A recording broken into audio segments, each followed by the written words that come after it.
Paano ba talaga malalaman pag sira na yung slider?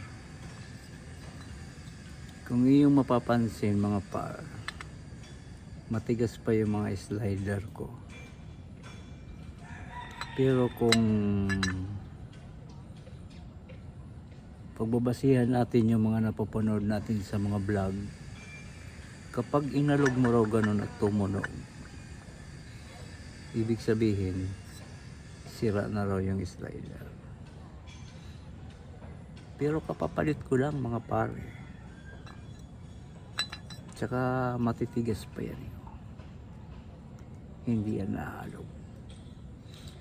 Sige nga mga master dyan, pakitulungan naman ako kung sira na ba yung slider ko.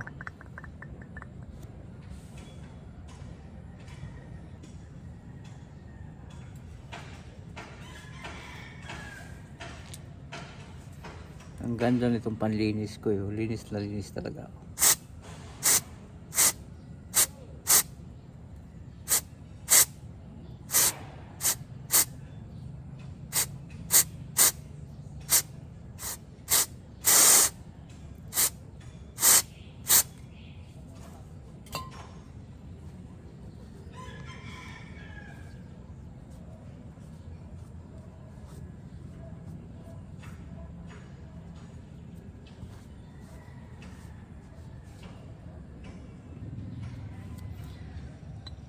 Ano ba talagang tamang posisyon ng bola mga par? Kasi yung napanood ko sa YouTube, yung malalim daw ito ay sa kaliwa, dito raw sa kaliwa nakaharap. Pero napansin ko mga par, dito may tama yun. Palagay ko itong malalim, ayan, malalim yun dito. Tapos dito naman mababaw. Palagay ko yung malalim dito ilalagay sa kanan. Ayan, kasi pag ganun ang tama ng bola eh. Ayun no,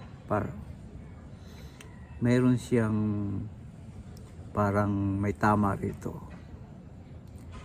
Kaya palagay ko ang bola, tamang posisyon ng bola ay pag ganun dito.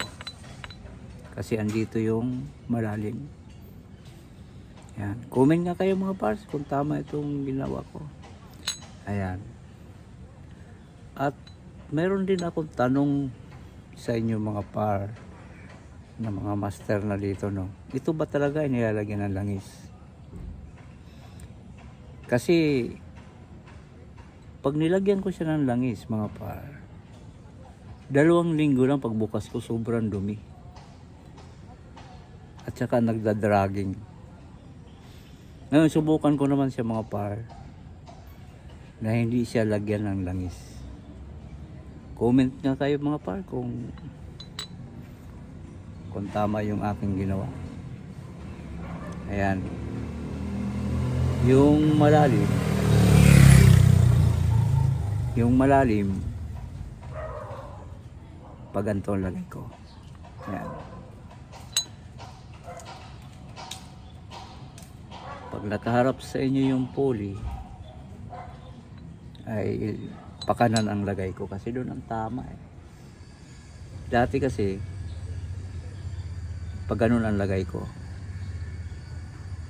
ngayon pag ganun na, kasi may tama rito. Ayan. Sa mga master dyan, pakituro naman kung tama to.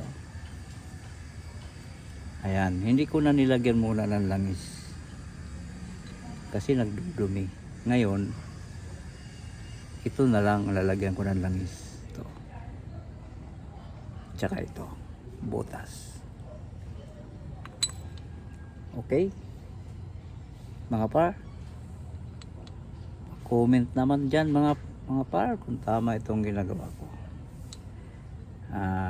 Hindi tayo expert, nagdi-DIY lang po ako. Ito ay Mio Gravis. Ayan mga par, naglilinis ako ng CVT. sa Mio Gravis.